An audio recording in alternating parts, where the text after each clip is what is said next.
Hello po, magandang araw po sa inyong lahat, lalo na sa lahat all over the world in the Philippines. Gusto ko lang po mag-sorry po sa regarding sa issue na pinagtatawanan ko daw ang Davao kasi may bomba, nabobomba daw. Actually po, kayo lang po talaga ang gumagawa ng issue ng ganon. Never ko pong pinagtawanan ang Davao. Na-misinterpret lang po ninyo yung post ko po. O sige, okay na. Kung nasaktan ko kayo, kung na-offense ko kayo, manghingi po ako ng sorry. At lalo na po kay Tatay Digong, lalo na po kay Duterte. Sorry po talaga kung na-offense ka, dahil alam ko nasa sa inyong mga kababayan. Ako po yung naghihingi po ng apologize po. Actually po na-misinterpret lang po yung Tatay Digong. Ganun sana yung ganun sana yung parang ayol mo siya sa pag-type ko niyan kung gagawa natin action. Sana ganun man po niya. Hala, akala ko safe ang parang I will shock yun. Kaya iba kasi po ang right at saka ang pag-typing or sa action. Kasi parang may halong worried po talaga yon. Hala, hindi po pala lahat against hindi po lahat na parang gano'n, hindi pa lahat takot kasi binubomba, di ba? O kaya worried yun kung sa action natin gagawin. Iba po kasi na misinterpret, ano-ano na lang po yung ginagawa nila sa akin, sobra po sakit. At lalo po ako nasaktan doon sa sinasabi na kung makita kita, i-rip kita. Nakakasakit po sa loob yung may balak, yung ibang tao may babalak na i-rip ako.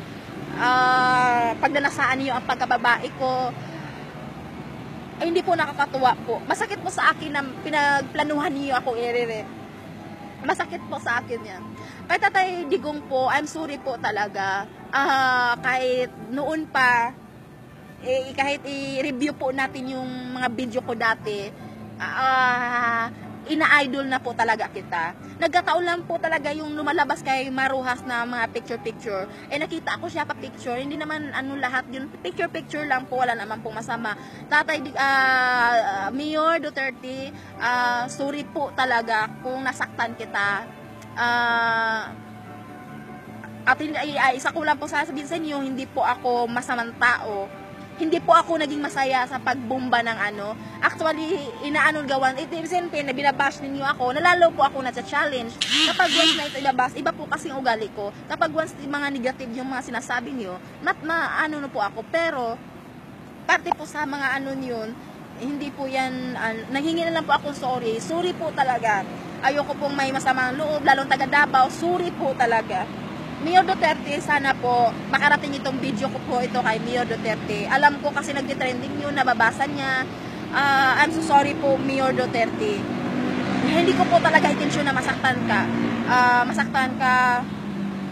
Hindi ko po talaga intensyon. At sa mga tao naman po, wag naman po masobra. Patayin niyo ako, patayin. Pero wag naman niyo akong gagahasain. Sabi niyo makikita niyo ako, gagasahin niyo ako. Natatakot po ako sa aking pagkababae. Natatakot po ako. Hindi po nakakatuwa na isagasain ninyo ako. Gahasain ninyo ang pagkababae ko.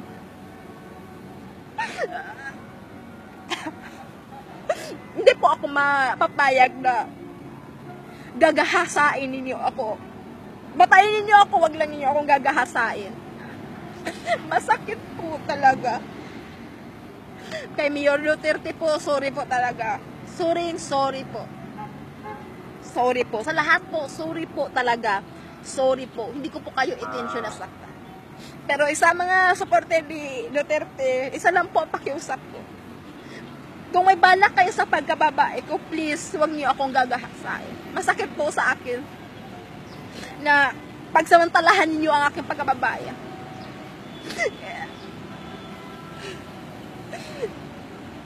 Masamang loob ko sa mga nagbalak mang-rape sa akin. Patayin lang ninyo ako, wag lang niyo ako i-rape. Hindi ako mga dagaw. Salamat po sa lahat po kay Mayor. Salamat po.